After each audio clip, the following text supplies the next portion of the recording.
Yep, it's Chase and Alex from Silver Key. What up, y'all? It's Alex from Silver Key, and it's the fucking day. Mm-hmm. Hold on, What up, y'all? It's Alex from Silver Key, and it's the day.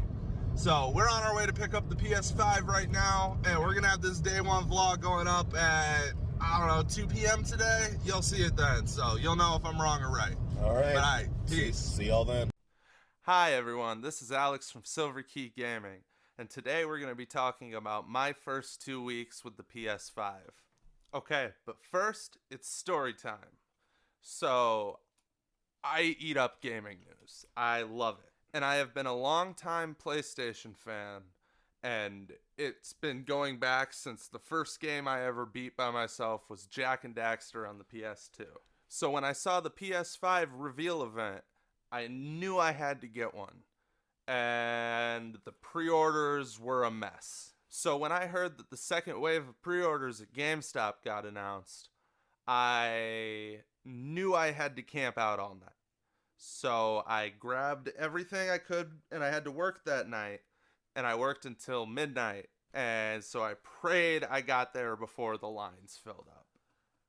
I was the first person in line, and I sat there with my sleeping bag over me playing on my Vita for like 30 minutes, and then someone else showed up, and then the line started to fill up.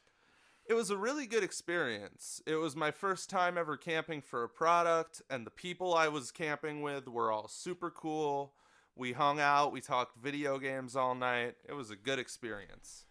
And then I waited for the console, and waited for the console, and waited for the console. Come November 12th, me and my friend Chase went to go pick up the PS5 from the GameStop at 10 a.m. when they opened up. And when I got home, the first game I played was the pre-installed Astro's Playroom. And Astro's Playroom is a collectathon, which is my favorite genre.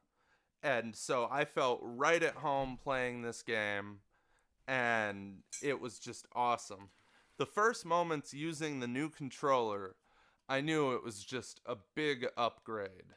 That controller demo in Astro's Playroom really blew my mind onto the possibilities that this new system was going to offer. I really think Astro's Playroom is the perfect pack-in title for every PS5. It's very fun, and from the beautiful forest of the GPU jungle to the icy fields of Cooling Springs, it's just a blast, and it shows you what the future of gaming is going to be with this new controller, assuming developers take it into account in the future. And then I popped in the game that I was most excited about playing ever since I heard the console was announced. That's right, Fortnite. And Fortnite Next Generation is awesome. Awesome. It's the same game, and I have the same fun, but it looks better. And new controller is just awesome. But now to the real game that everyone cares about, Marvel's Spider-Man Miles Morales. Now, I knew this game was going to be something special because Insomniac Games is one of my favorite creators, and they have never failed me or dropped the ball in my eyes. Miles Morales is the PS5 launch title semi-sequel to Spider-Man 2018. And let me tell you, these PS5 upgrades are something else. From main menu to swinging around the city in less than, I want to say, 20 seconds. It's incredible. The ray tracing in this game is something that I was not expecting to be as good as it was. I thought ray tracing was just going to be a buzzword they were using to sell the console, and that it was going to look crappy at the best. But this game, in its fidelity mode, is one of the prettiest things I've ever seen. Zipping along the city, seeing the ray-traced reflections, it's just beautiful. It really makes some of the things I got sick of doing, like car chases in Spider-Man PS4, that much more cinematic that it feels worth doing. Granted, the game is a lot shorter than Spider-Man PS4. A lot shorter. So every mission, I feel, is packed with intense moments to build up the story quicker. I actually enjoyed the pacing and the length, and I would prefer it if Insomniac Games did shorter stories like this going forward. But then, one of the hardest decisions as a gamer. Are you going to do the fidelity mode with the ray tracing and the beautiful 4K graphics? Or are you going to go performance mode and really feel like Spider-Man?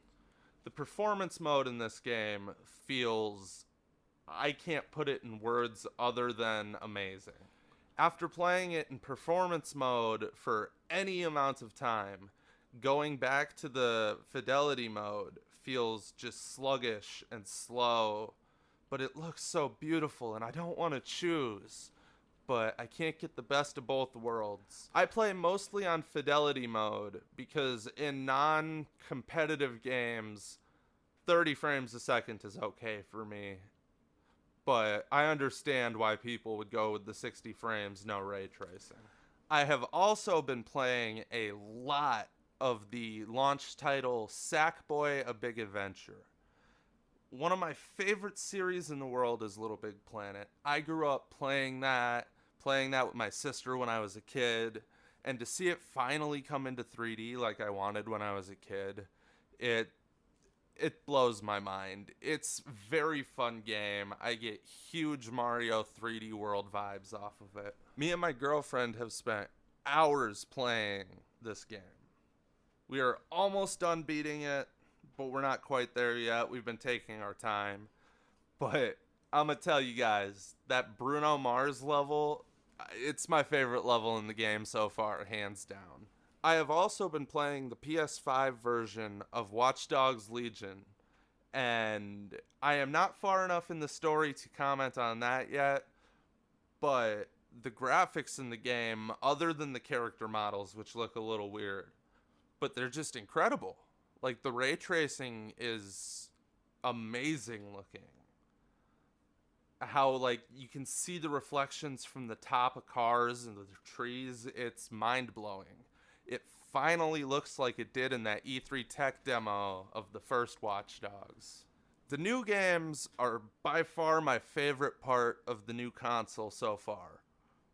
But something that I have discovered great joy in is replaying some of my old favorite games that are updated in 60 frames a second.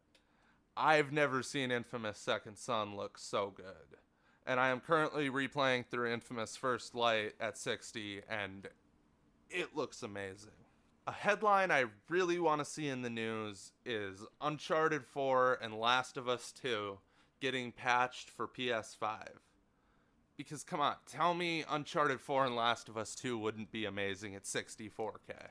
I have not had a chance to test out Ghost of Tsushima's PS5 boost, but that's because my save file didn't transfer over for some reason from my PS4, so I lost everything for that game, so I have to restart from the beginning, and I'm just waiting for the right time. Unfortunately, I believe I have one of the PS5s that has been causing problems, because my PS5 makes a lot more noise than I have seen reviewers' consoles making. I hear the graphics card whine, and my system crashes a ton of times. I have narrowed it down to that it is the external USB that is the problem. When I try and switch from a game in system storage to the external USB storage, it crashes. So sometimes I leave it unplugged, but the console doesn't have a lot of storage space. So I kind of need it there if I want to play my backwards compatible games. But all in all, my experience with the PS5 so far has been amazing.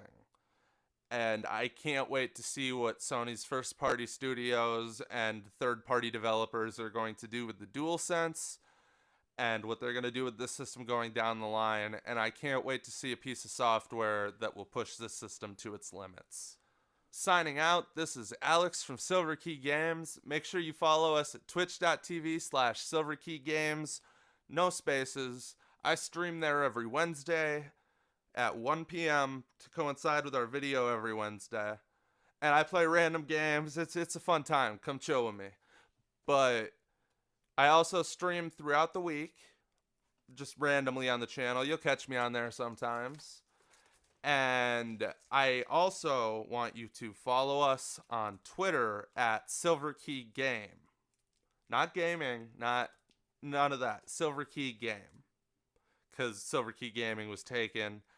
I think that was my YouTube account, or my Twitter account from when I was 12. So, but make sure you follow us there because I'm posting tons of really funny clips. But peace.